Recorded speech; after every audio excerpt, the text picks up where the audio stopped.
Hey guys, welcome back to BFF Family Farm. Today I'm going to be sharing my favorite book. Jessica from Roots of Refuge did a video recently sharing some different things that are going on in the book industry between a lot of people doing self-publishing and things like on Amazon where you can just publish books for them, along with AI coming along with their own books that they're putting together. Things aren't maybe quite as accurate as they once were before all of these advances in technology was offered.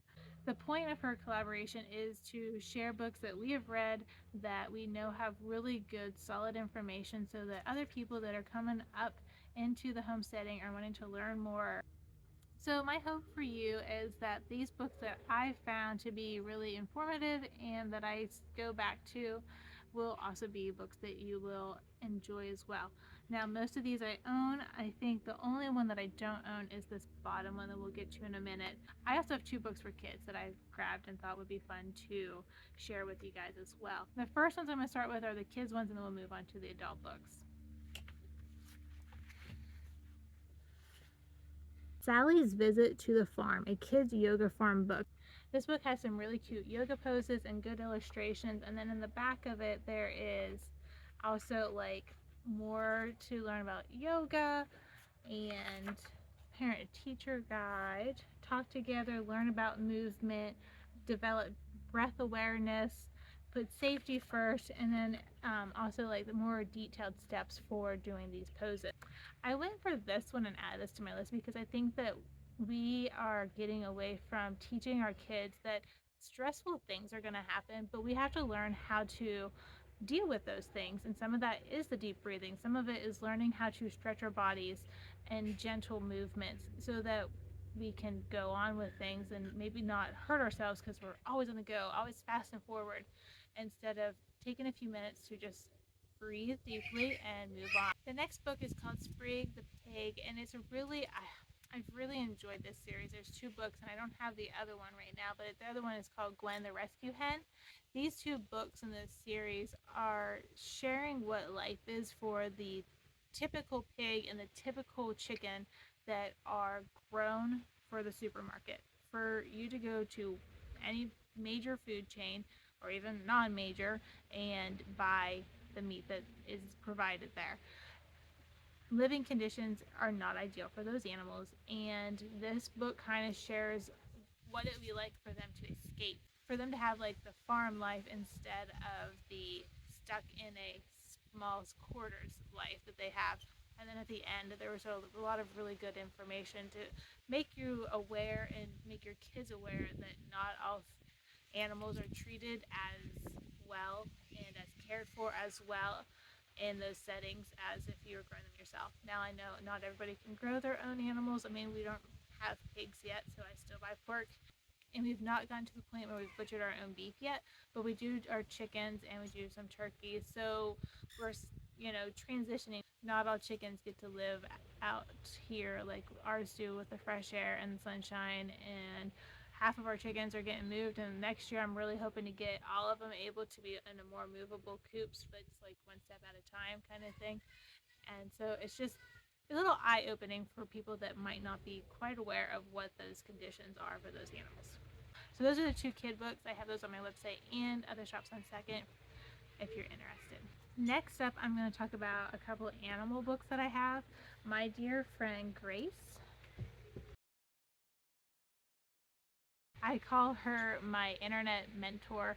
I've taken some classes from her, and I ask her like different things over the course of the last few years to help me get my website going and sales, and to get like the newsletter and things like that set up. She wrote this book and it released in August, and I've really enjoyed it. She not only is sharing the basics of sheep farming, she's also sharing grazing practices and how to prepare for the winter months, which is really great when you're just starting to learn how to rotationally graze. She's got a lot of tips and tricks that she's learned over the last 3 years. Since reading this book, I kind of want to try sheep. So I think next year we're going to get us some sheep.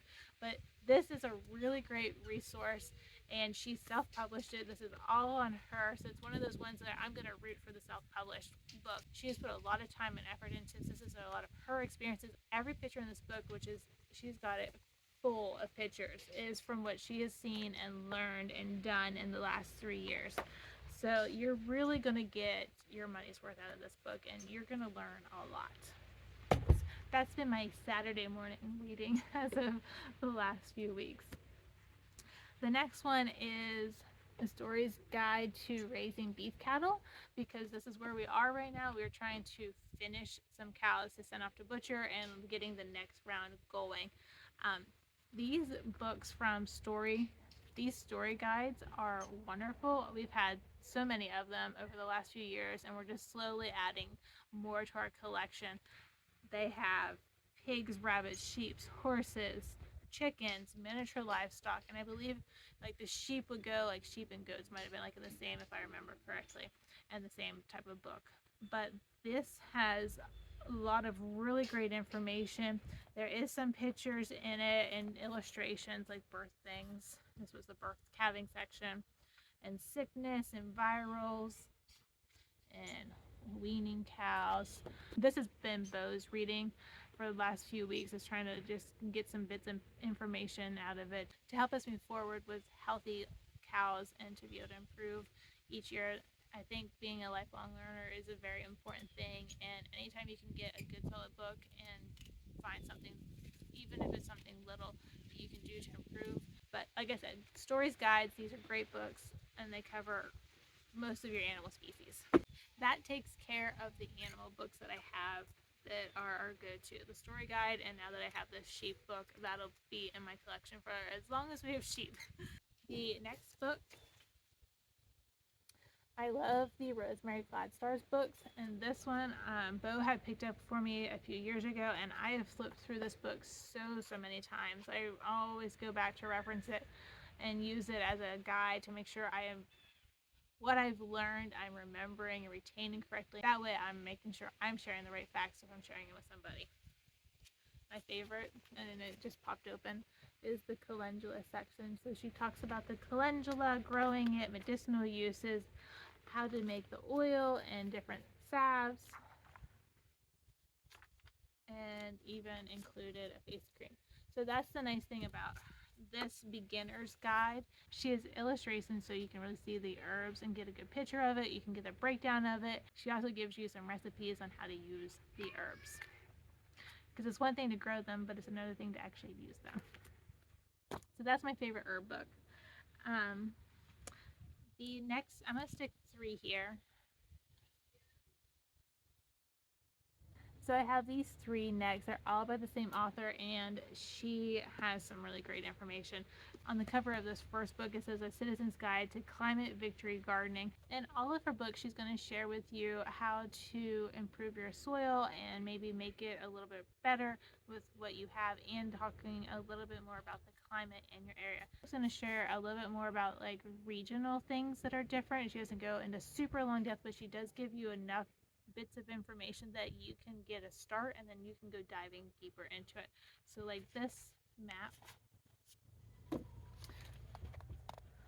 in this map she's showing the difference in days and the annual number of growing days and where the biggest differences are, and then she goes on to share different regions.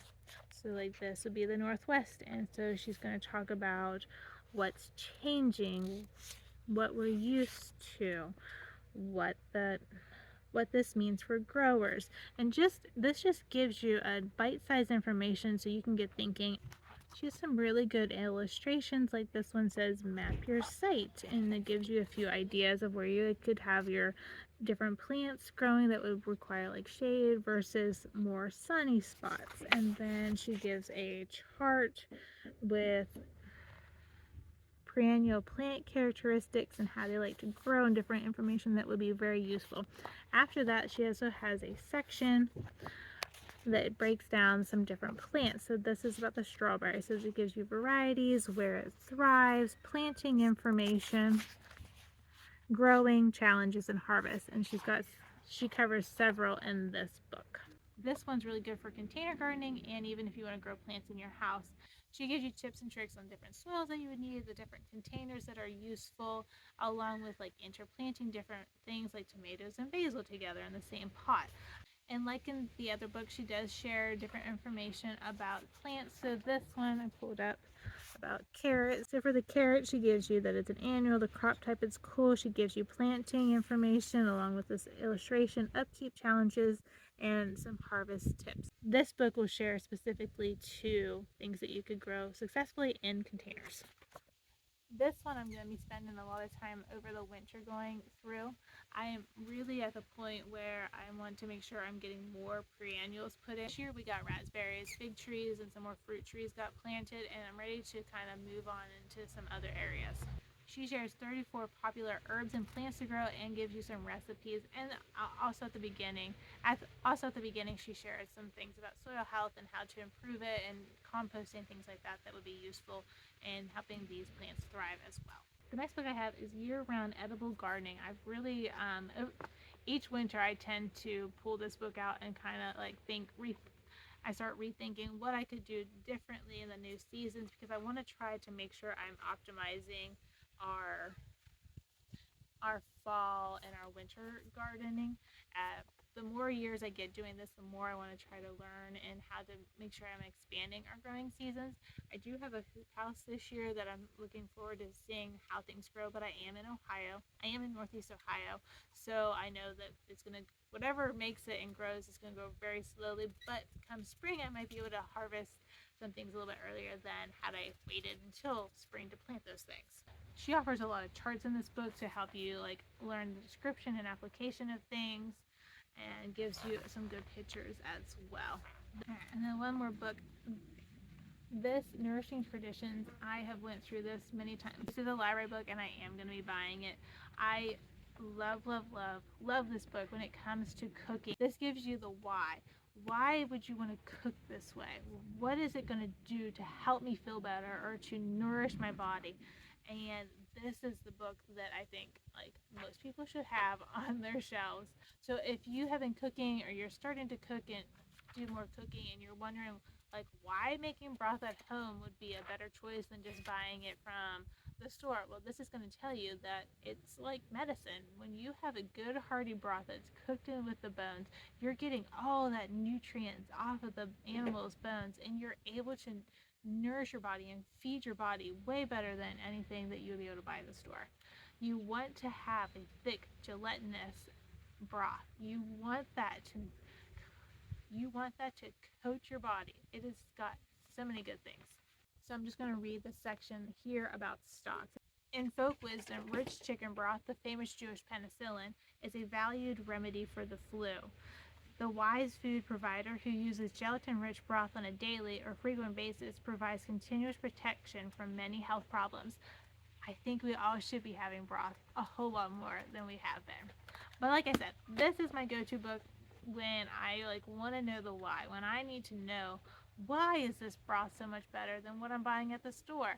Why is this food taste so much better when it's prepared this way versus that way? This book is going to share that with you.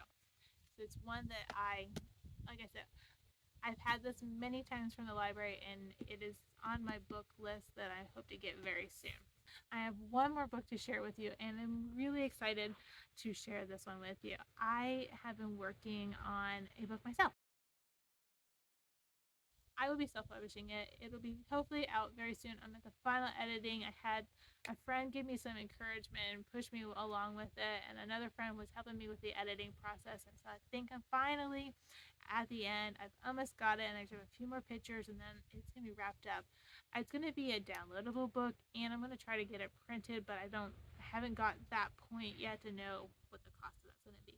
But my book is that I hope grow something beautiful. I've kind of put the why in it. Why would I want to use red mint salt or Himalayan pink salt over the white table salt that you see at the store? Why do I cook my chicken bones down for that broth that I just shared with you out of Nourishing Traditions? I kind of like, having raised our own chickens and turkeys, I've learned how to use those unpopular cuts of meat. I like to cook my meat with the bones on it because I know that my children and my husband and myself are going to get all of this extra nutrients that our bodies need so that our bodies work well, so that our bodies don't wear out as quickly. Because living this life that we live, it's not like an easy life. We are very busy, and the guys work very hard and do a lot of strenuous things. So I want to feed their bodies. I want them to feel well. So I've shared stuff about that in my book, and I've also went into like why I make bath salts on myself, and this and how I make the salves and do that, and what the benefits of using just a few simple ingredients of beeswax and calendula that I grew, and infusing that oil into making a simple salve that is going to stop my kids from having itchy spots in the summer and winter months. Then I go on and share some gardening things. I don't go into huge elaborate chapters and chapters on these things, but I give you a few things of tips and tricks that I am learning and I've learned to work well to help the gardening season as well. Like winter, you can't. Winter, if I don't get stuff out in the hoop house and covered, I'm not going to be harvesting that. But I can grow sprouts and microgreens, and so I share that because those are going to give you a punch of nutrients, and they're not going to grow in a large space. You can grow that on your counter. And the final thing that I included in my book is a little section on community. I think that building community is very important, and I shared a few ways on how to do that. If you're interested in my book and the publication of it, join my newsletter list. Once a month newsletter out to share with people what's going on the farm and what YouTube videos I've put up, and then I'll be sharing the book once it's released. Like I said, I feel like I'm getting so close, and things are slowing down with the farm that I've been able to spend a little bit more time on it again. So hopefully real soon I'll have that together. I hope this gives you some encouragement and maybe one or two books that you might want to go look and see if you can find at the library or thrift store or order online. I have several of these books on my website and at the shops on Second. Other ones I've just picked up at Tractor Supply over the last few years, and they're great books. I'm really grateful to have these on my shelf and look forward to skimming through these over the winter months again and seeing what new bits of information I can get from them. I hope y'all have a great week and that you find something to grow beautifully. It can be anything. It doesn't just have to be plants and flowers. It can be friendships. It can be simple as making some bread. You're growing your knowledge on how to do something, and I hope it's something beautiful. Until next time, bye friends.